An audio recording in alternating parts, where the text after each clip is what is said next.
Hey, we're back at our study called Say You're My Sister, and we're looking at Genesis 12. Today we're in 11 through 13, looking at the fear of Abram. All right, so that's really an idea of cowardice here. Abram makes the decision to go down to Egypt so that they might have food. Obviously, there's the famine, got to get food from somewhere, so he decides, well, I'll go down to Egypt, there's food there. But as he's contemplating the move, he starts thinking about himself. The law in Egypt at the time was that the Pharaoh could take a sojourner's wife and children as his own. He had that right to do that. Abram knows that his wife is physically beautiful, and instead of being an asset, he realizes that in this situation, it's a liability. If he walks into Egypt and they think he's married to Sarai, either the Pharaoh or some other Egyptian is going to want to take him out to get to Sarai. I just imagine Abram singing the song, if you want to be happy for the rest of your life, never make a pretty woman your wife, right? That's that dumb old song. But yeah, that's exactly what he was probably thinking. You know, I should have married someone who was ugly. That would have helped me going in there. But that's the situation that he was in.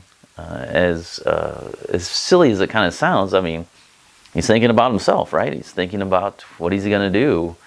If I go in there, I might be in trouble. So what does he do? Abram feels that his wife's beauty is a threat to him, and so he hatches a plan. So he comes up with this kind of half-truth ruse kind of thing. So Abram tells Sarai to tell people that she is his sister, instead of saying that she is his wife. Now, technically, Sarai is his half-sister.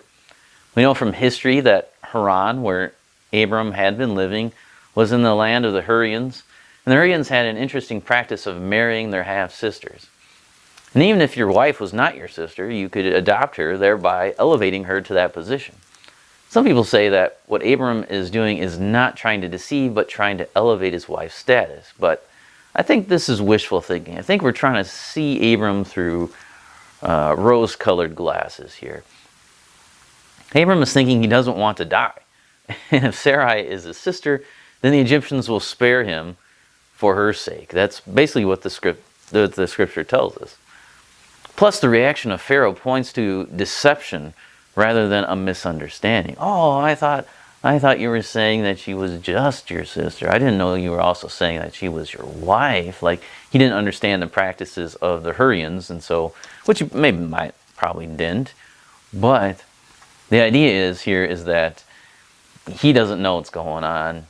He felt like he's deceived, that Abram was lying, and Abram doesn't correct him like, oh, no, I was telling the truth. He doesn't say that. So I think from the text we can gather that this was a means of deceiving the Egyptian people so that Abram could, get in and out without having any problems. Unfortunately, that didn't work for Abram, and we'll see that in the next few verses.